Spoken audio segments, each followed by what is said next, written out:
my name is Vladimir. It's not a lot of people, but I think it's better because we can talk better than a small group. So I'm Vladimir. Have a technical background. I was programming, freelancing at young ages, and later on I got into security, and now I'm managing technical stuff and do a lot of things. So I will talk about my projects. One of the first in security field is Protect Master. It's a company that do security audits and consulting. Next one is a Hack IT conference. It's the same conference like this in cybersecurity field, but it's in Ukraine. And Hacking.io is a project. It's cryptocurrency for cybersecurity field. So I will show briefly what is this. It's this conference. We have the same stuff, CTF challenges. So this one CTF. We have big competence, big challenges in CTF. It's online CTF, it's offline CTF. Also we have some stands like hacking. You can hack Tesla. You can hack any other sort of things that have some electronic inside. Lockpicking is hobby and other stuff. I don't put a lot of pictures. Next project is hacking. It's a new project that we developed, started a half of a year ago. It actually innovative way of building cybersecurity ecosystem. So we already raised $3 million on this project, and it's the most promising thing that I ever worked on it. So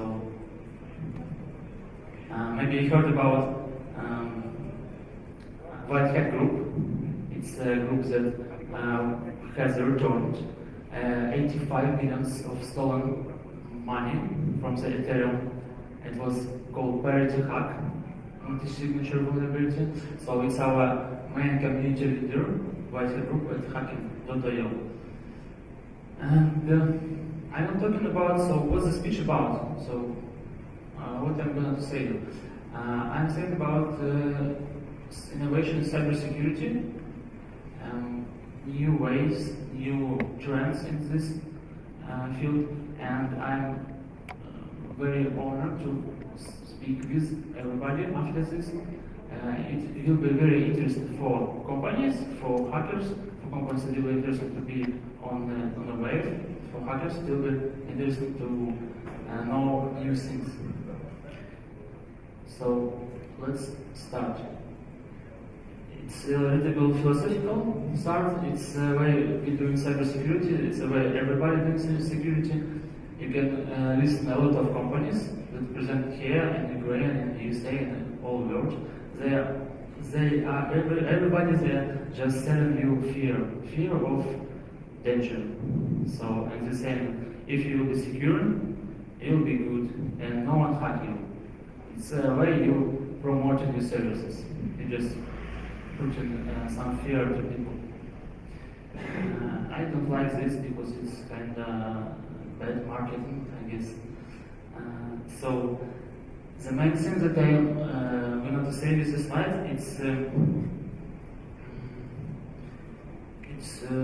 let's think about why sitting here. We're looking for some solution, to be not be in danger. But I know why people are going to the restaurants. They want to eat. It's like natural needs. But anyone from you sitting here don't need security. It's not natural for you. But you know that there are some hackers exist. They could break you, and you will be feeling pain of it.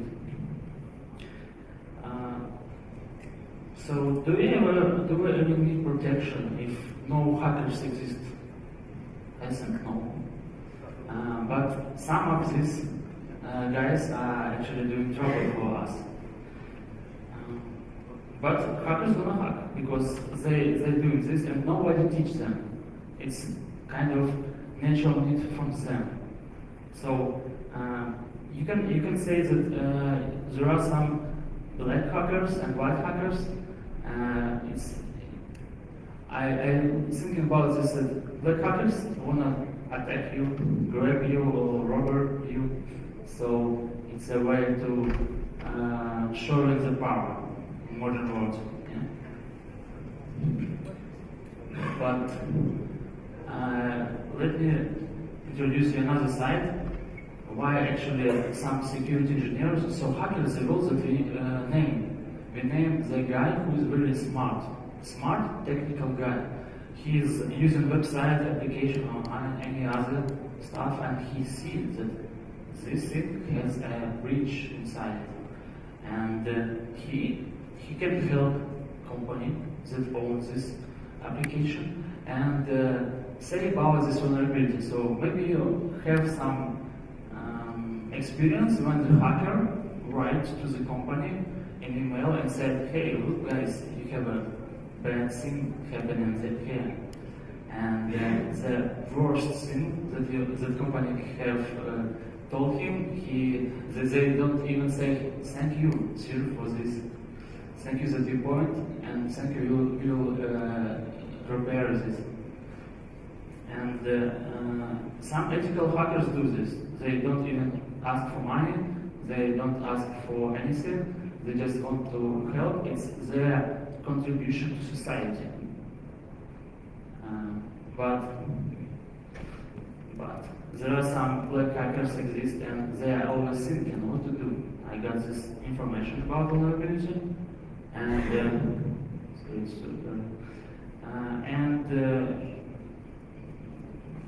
can I have some profit from it?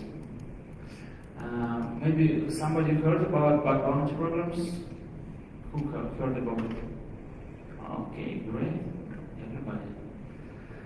Because I spoke yesterday and like all the people said, what is bug bounty?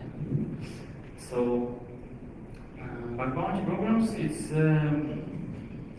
thing, you know it, and let's talk about them a bit. It's a history of bug bounty.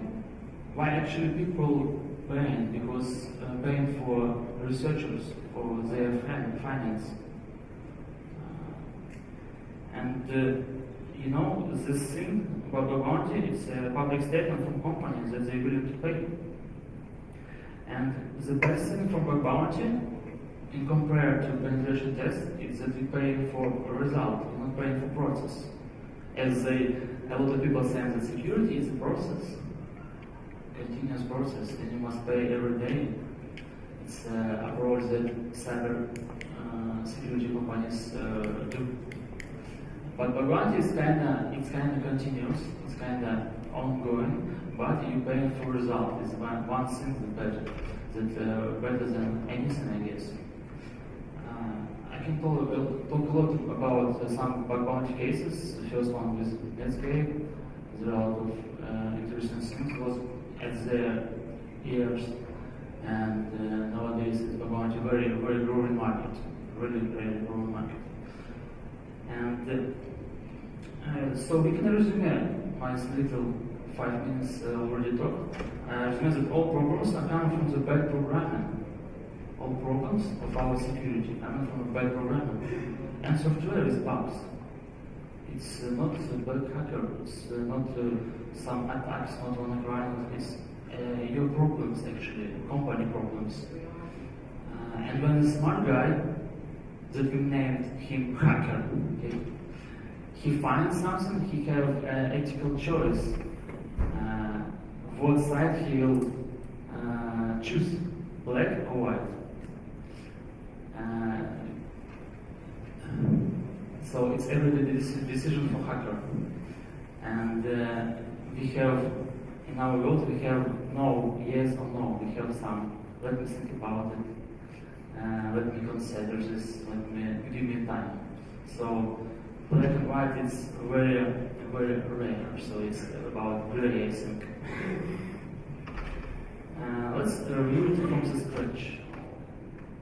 It's a company plan to implement the security. I heard a lot of companies, of CISO, of security engineers, of security tech guys. They said they we must have a security plan. What if my company will hacked. So what we're gonna do? We have to estimate risk and other stuff. Basically, all coming from the first step is you need a security guy, IT guy, or department that owner can trust. So he'll make decisions and make some maybe points how to do security better in the company. Next step is you could order some pen tests, and everybody doing this. Some of you are making pen tests for companies. You can also do code security audit and other stuff. Maybe some hardware solutions, some firewalls, and other ways to secure company. And then company getting like sure that she's pretty secure. It's pretty good. We've done a lot of things. A lot of things we done and we pay a lot. But when they decide what their plan will be, do some management stuff, do some instructions and other stuff, they thinking about what if we go into background platform and just say that we will be willing to pay $100 for some exploit or for some vulnerability. It's a hard decision for every company, but if they do this, it's the best choice. You may also skip some steps, maybe, and do the background program. Maybe you know about HackerOne. You see a long list of companies that do already this stuff. And the next step after this background program is zero-day exploits acquisition. Maybe you heard about Zerodium, CDI, Zero Day, and other stuff. And they kind of like gray field because you don't know for sure for whom you're selling the Zero Day. But in the same time, some companies like Outlook, Microsoft, or Play Market, Google have official statements that they're willing to pay. So it's kind of like tough and real bad guys bug bounty program. So let me tell you a little story about my experience. I want to share with you is my experience in bug bounty. In this hacking conference, we got Hacking Cup. We invited the top 10, 20 hackers, security researchers from top platforms of bounty. So it was HackerOne, Background, Sign-Up, Copilot, and others. And we bringing them together. They was very happy to see each other first time in real life. And there was a lot of countries. I have a list. There are some researchers from Germany, Egypt, India, Pakistan, Iraq, USA, Russia. So we had 3 days of bug marathon where they're looking for bugs, and they're looking for bugs in four projects. It was online ticket system, when you can buy tickets for plane and other stuff. And it was online magazine, it was some mobile application, social network, and another fourth company, I forgot actually. So the result was we have 100 reports, 27 vulnerabilities, and 10 of them were critical, really critical, and some of them I can call 0 days actually. This is a little bit pictures. It's at the end of the event. It's a process of the event. It's a ceremony of awarding. Steve was there, and Phil Zimmerman, the creator of PGP, is our mentor. He's consulting our team. So it was very fun, and I got a question for the auditory, and I guess I can make some little presents. Maybe some t-shirt I give from the conference. You can come and take it. So the question is, what is 0 day and critical bug? What's the difference? You can say.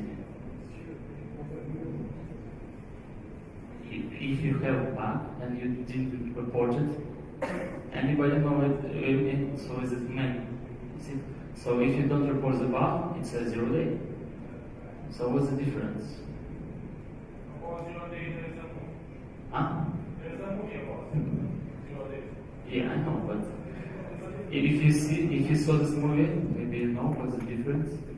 The 0 day has security implications. 0 day is. So the zero day has security implications, while the critical bug can be Security notifications. Notifications. So I can get what you mean. The 0 days is about security. You can add some bug in the application crash, but not security. Yes, exactly. This is the main.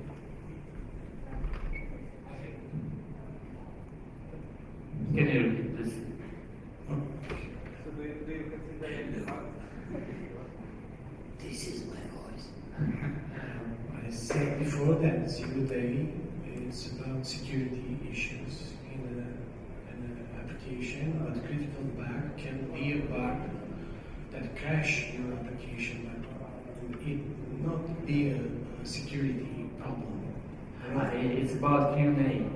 So you just testing if the application work correctly. Yes, you can have a critical bug, a stopper, for example, a stopper for the application, but it's not really Making harm to company. Yes, exactly. Okay, so I think not all bug bounty programs will accept this bug when you just crash the application. It's included. You can consider 0 day as a critical bug, but not every critical bug is a 0 day. I think.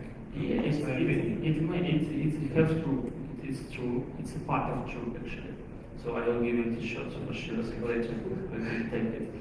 But I'm thinking for like main difference, really main difference. You can take it from. Okay, so you write the code and then you release it. It's in production. And someone looks at your code and they see a security problem in your code. And then that's 0 day from that point because they tell you about the problem and you need to fix it. So I think it's a bug also. You find the bug, it's a critical problem, and you can fix it. Yeah, but you don't know how at that time. It may be, but it's I'm not sure about it. Thank you for your answer. So a 0 day is a bug that can be exploited to do stuff you shouldn't be doing. It's bug also. You can exploit bug in a way you shouldn't. So not any bug can be exploited. Yeah, I'm talking about bug bounty programs. Bug bounty doesn't accept bugs or just like bugs, and you have nothing for it. You can do some stuff. You can do phishing. You can do social engineering exercise. You know, you can do e-stuffing. So just bug is more about QA. You know, when a QA engineer working on Selenium on other stuff, other software, either checking for bugs and eliminating. So okay, I can show you maybe is my answer. Oh.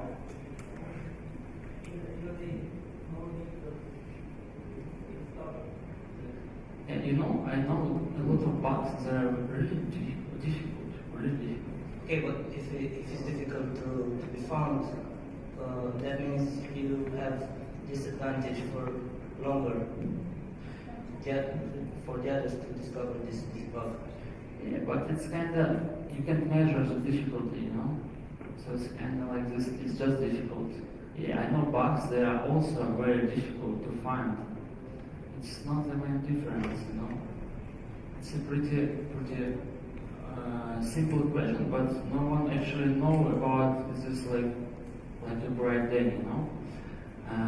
If no one wants to say, I will do my guess. If you agree or disagree, just put your hand. So, I'm not sure. I have a slide about it. No, I can't. So the answer, I thought that you will answer this, but I'm really glad to be wrong. So 0 day, you can use 0 day. It's when vendor have 0 day, you can affect not only vendor, you can affect all other companies who are using this software. So it's, when you have a bug, you can affect only one company.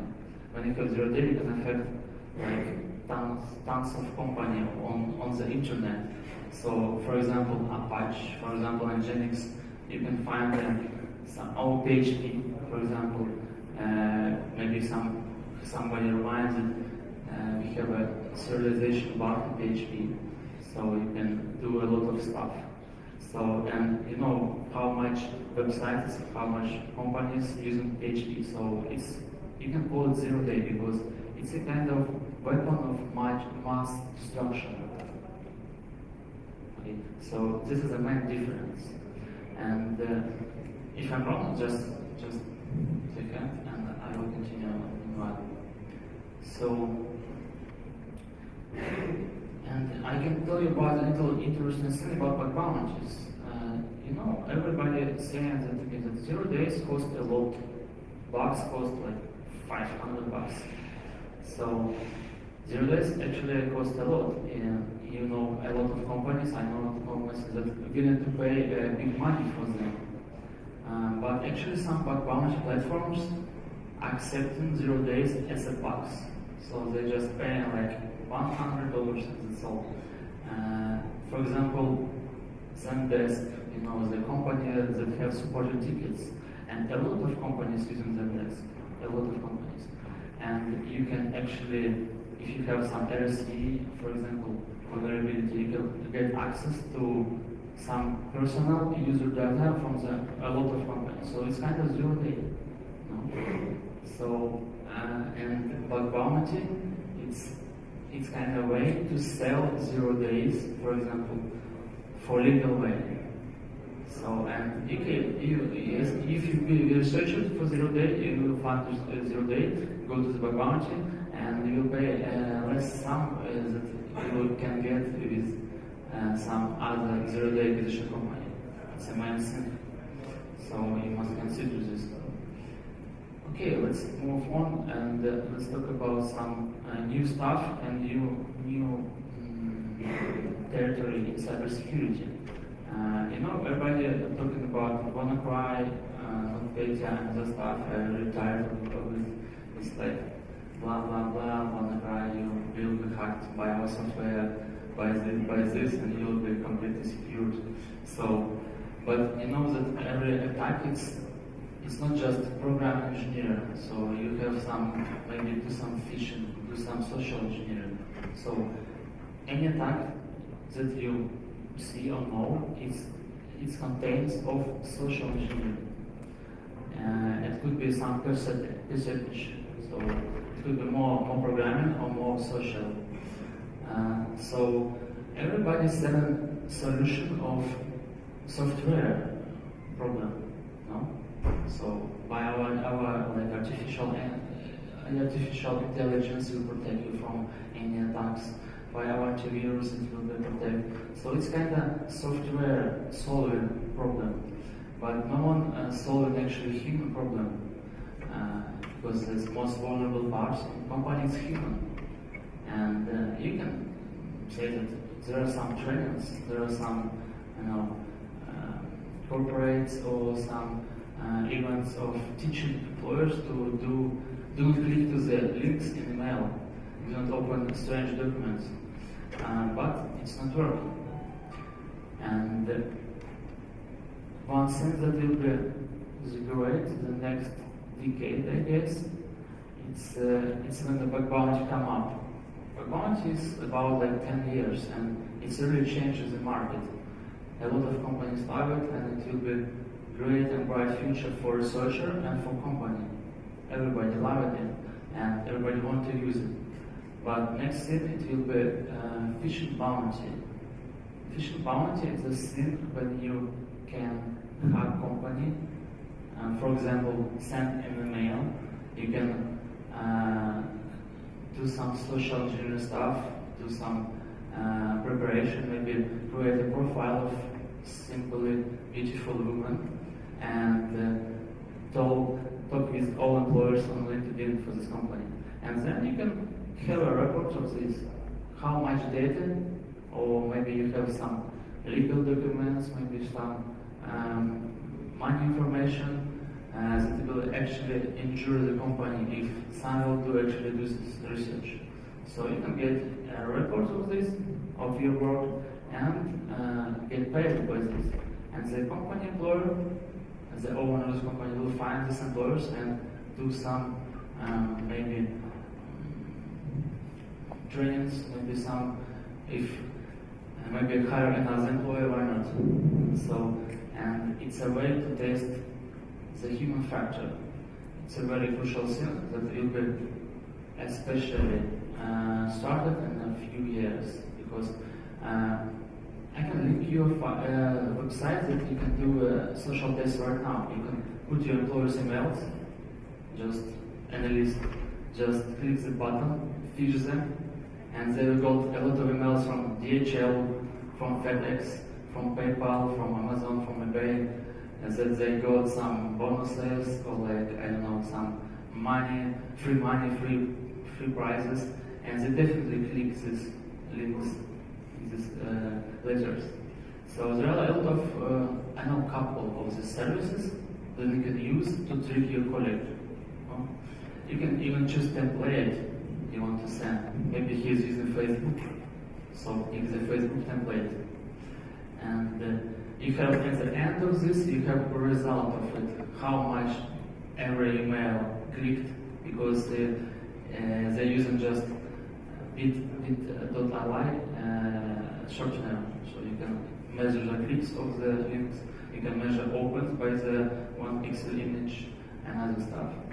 So, and you can take actually credentials of these people. You can fake some page of the corporate login page, for example, and make them see them nude, you know. This is a great thing that will be actually in the next decade, I think. And next thing is cyber insurance. You heard a lot of GDPR, you know, that guys talking about.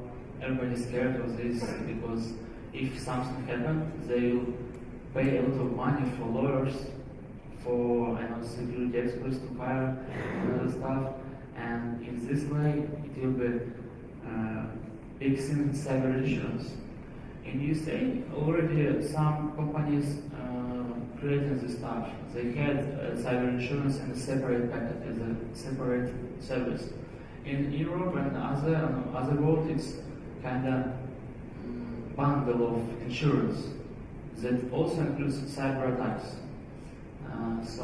But the main focus on this prediction is about the next 5 years, I guess, after the next summer, when GDPR will active.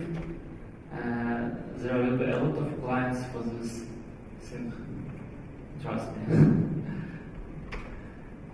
And the third thing, it's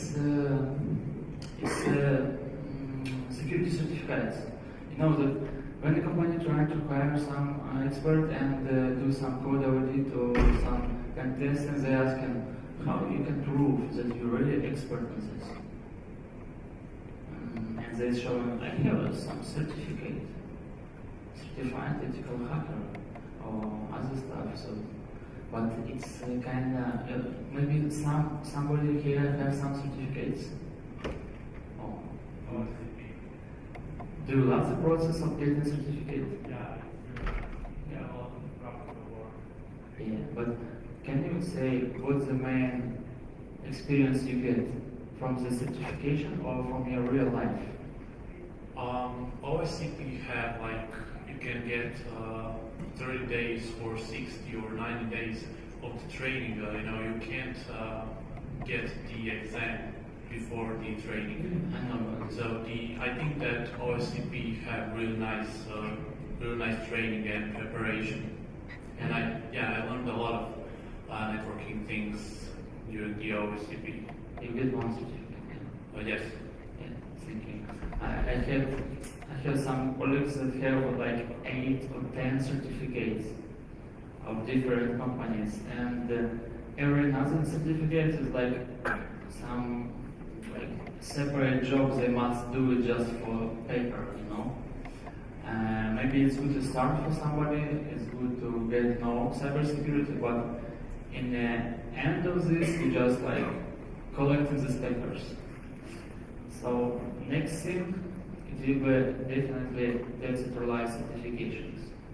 So every certificate has a center of it. You have some commercial company or maybe some non-profit plus commercial or some kind of combinations, and they say that yeah, you have some knowledge and you have this paper, and it's kind of like old style, when you finish in the school or university, you get this paper. But look at now, you can teach online, you can teach at Coursera, you can teach any study at any online universities. So we have already these papers, but they have actually no weight of it. So let's imagine that you will get this paper, and after 5 years you'll change maybe mind or do some other stuff, but you still have this paper. So this certificate, it's like old style, and next style people decentralize it, real time improvement of your expertise. When all peers of this community can, for example, it's close to LinkedIn, you can vote for skills of the man, of your colleague or anybody, and approve it. So he actually has the skills. I think maybe some certificates, some center of certificates can implement this LinkedIn stuff, but it's kind of copied. So decentralization of this certification will be definitely the next thing that will change the market and the background check for any employer with security expertise.